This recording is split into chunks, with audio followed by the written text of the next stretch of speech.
काल भाजपच्या एका आमदारांनी काल पत्रकार परिषदेतून सांगितले की जे काय संचालक बॉडी आहे ती 10 टर्ममध्ये बदल झालेला आहे, त्यामुळं ते संचालक आता मंडळ राहता येत नाही. दुसरी गोष्ट जी काय भरती होणार आहे ती चुकीच्या पद्धतीने भरती होणार आहे, असं होणार नाही. काय वाटतं?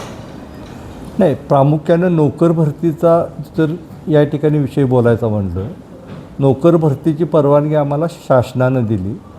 शासनाच्या माध्यमातून जे पॅनेलवर शासनाच्या पॅनेलवर ज्या कंपन्या होत्या त्या कंपन्याच्या माध्यमातून भरती करायचा आम्ही निर्णय केला. शासनानं आम्ही निर्णय केल्यानंतर शासनानं परत निर्णय बदलला आणि 2च कंपन्या, ह्या 2च कंपन्यामार्फत भरती करा असे शासनानं त्यांचे नियम काढले. IBPS आणि TCS ह्या 2 कंपन्यामार्फत तुम्ही भरती करा असं शासनानं निर्देश दिले. पुन्हा एक 15 दिवसानं त्यात आणि तिने सुधारणा केली की MKCL ही 3री कंपनी, ह्या 3 कंपन्यामार्फत तुम्ही नोकर भरती करा. आम्ही प्रामुख्यानं त्यामध्ये निर्णय घेत असताना 20 मेला आम्ही संचालक मंडळाची मीटिंग बोलवली. त्यासाठी 15 मेला आम्ही मीटिंगची नोटीस काढली 15 मेला आणि 20 मेला मीटिंग झाली. मीटिंगचा 28 नंबरचा ठराव होता नोकर भरतीचा आणि IPCL या कंपनीमार्फत भरती करावी असं संचालक मंडळाने निर्णय केला. शासनाचे जे निर्देश आहेत त्या पद्धतीनं आपण ह्या ठिकाणी प्रामुख्यानं भरती करूया अशा पद्धतीनं आमचा निर्णय झाला आणि त्या माध्यमातून प्रामुख्यानं IBPS ही कंपनी आम्ही सगळ्या संचालक मंडळानं प्रामुख्यानं निवडली आणि त्याबाबत त्या कंपनीला आम्ही कळवलं. विभागीय सहकार जे कोल्हापूरला ऑफिस आहे त्यांना आम्ही ही जी कल्पना दिली, त्या कंपनी आम्ही निश्चित केली. त्यांचं आम्हाला होकाराचं पत्र आलं. त्यानंतर जाहिरात प्रसिद्ध करायचं ठरलं. ती जाहिरातसुद्धा आम्ही कोल्हापूरच्या सहकार ऑफिसला त्यांनाही आम्ही ते कळवलं.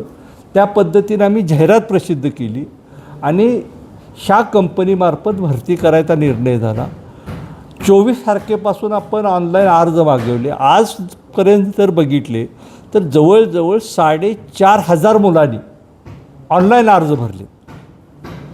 म्हणजे आमच्या इथं स्टाफ कमी असल्यामुळं आमच्या 50 ते 60 शाखा अशा आहेत की जिथं 1 क्लार्क आणि 1 शिपाई आहे, तिथं 3रा माणूस नाही. म्हणजे एखादा माणूस एखाद्या तालुक्यातला रजेव गेला तर ॲडजस्टमेंट करणं ही एवढं जिकरायचं होतं कारण 450 लोक कमी आहेत. त्यामुळं आणि प्लेनपणे आम्ही शासनाच्या निर्देशाप्रमाणे नोकर भरती करतो. हे काय आमच्या म्हणण्याप्रमाणे आम्ही करत नाही. शासनानं 3 कंपन्या निवडल्या, त्यातली 1 कंपनी आम्ही निवडली. आता एवढं करून आणि त्यांच्या पोटात का दुखतं आहे हे खरं तर शोध लावणं गरजेचं आहे. प्रशासक नेमण्यात येणार आहे सांगतो. ते प्रशासक येणार, प्रशासक आणायचा हे 6 महिने झालं चाललं आहे. तर कशासाठी प्रशासक आणायचा?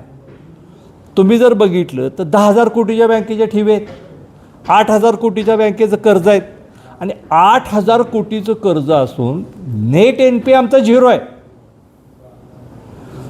नेट NPA जर 0 असेल तर बँक चांगली चालली आहे का चुकीची चालली आहे हे सिद्ध होतं आहे ना. त्यामुळं एवढं चांगलं काम इथं चाललं आहे. आम्ही प्लेन काम करतो आहे आणि आम्ही नोकर भरती करत असताना मी जाहीर आव्हान केले की युवकांनी बुद्धीच्या जोरावर, आम्ही इथं जो बुद्ध्यांक आहे, जो खरंच हुशार आहे त्याची भरती ह्या निमित्तानं त्या तरुणांना ह्या ठिकाणी संधी मिळणार आहे आणि जिल्ह्यातल्या 70% युवकांना ह्या ठिकाणी संधी मिळेल. युवक असतील, युवती आमच्या असतील, आमच्या त्या लोकांना मिळेल आणि 30% जिल्ह्याच्या बाहेरच्या लोकांना, युवकांना मिळेल. त्यामुळं भरती ही बुद्धीच्या जोरावर म्हणजे क्वालिटीच्या जोरावर ही आमची आपण भरती करणार आहे. आणि प्रशासकाचा विषय मला वाटायला लागले आता आम्हाला की त्यांना प्रशासक हा फक्त नोकर भरतीसाठी आणायचा आहे. प्रशासक आणायचा आणि नोकर भरती आपल्याला काय त्यात हात मारता येतो आहे का अशा पद्धतीचा त्यांचा उद्देश एकंदरीत त्यांच्या कालच्या कारण त्यांनी काल सांगितलं की आम्ही आता स्थगिती देणार. मग आता का स्थगिती देणार? आता स्थगिती द्यायचा उद्देश काय? तुम्ही सांगताय ह्या कंपनीमार्फत आम्ही भरती करतोय. म्हणजे इथल्या युवकाला नोकरीची संधी जिल्हा बँक उपलब्ध करून देते. 450 मुलं, 450 कुटुंब या ठिकाणी नोकरीच्या निमित्ताने बँकेत येणार आहेत आणि ते तुम्ही थांबवताय. एकदा नाही 2 वेळा तुम्ही थांबवताय.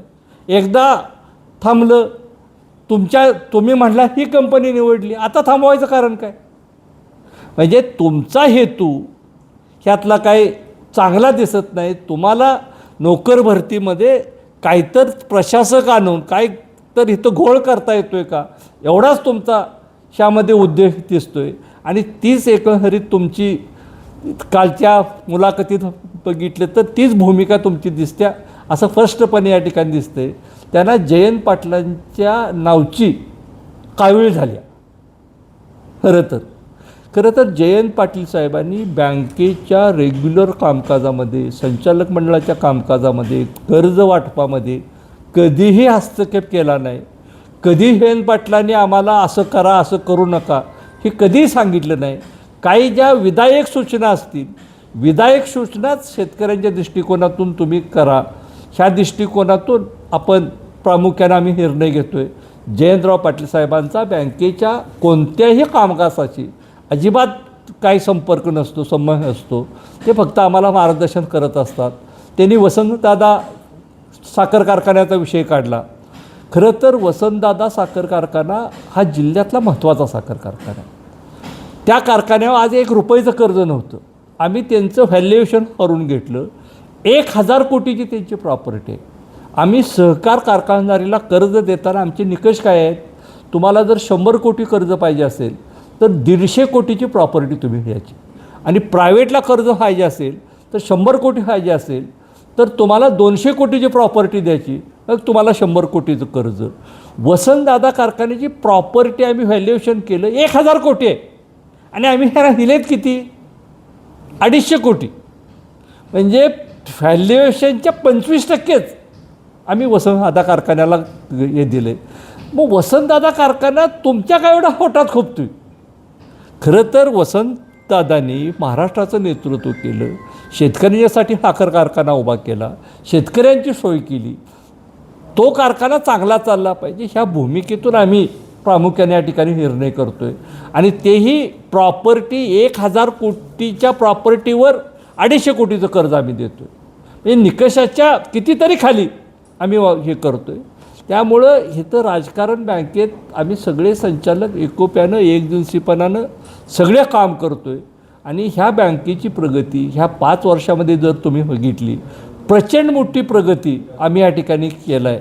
आणि नेट NPA 0 हेच चित्र ह्या बँकेच्या प्रगतीसाठी चिकार आहे. त्यामुळं बँकेकडं राजकीय पार्श्वभूमीनं कुणीही पाहू नये. शेवटी सांगली जिल्ह्यातल्या शेतकऱ्यांची ही रक्तवाहिनी, ही अस्मिता आहे. आणि प्रामुख्यानं शेतकऱ्यांना मदत करायचा निर्णय, शेतकऱ्यांना सातत्यानं त्यांच्या पाठीमागं उभा राहण्याची भूमिका ही आम्ही ह्या ठिकाणी सांभाळतो आहे. आणि ह्यामध्ये आम्ही राजकारण बिलकुल आणत नाही. शेतकरी समृद्ध झाला पाहिजे, त्याला मदत झाली पाहिजे ही भूमिका घेऊन आम्ही पुढं निघालो आहे. तुम्हा जर बघितलं राजकारण, त्यांनी STच्या ह्यामध्ये भाग घेतला. ST बँकेचं आज काय झालं? त्यामुळं तुम्ही कृपया राजकारण ह्या बँकेच्या बाबतीत करू नका. शेतकऱ्यांची बँक आहे, ती शेतकऱ्यांची राहू द्या आणि ती चांगल्या पद्धतीने चालू द्या.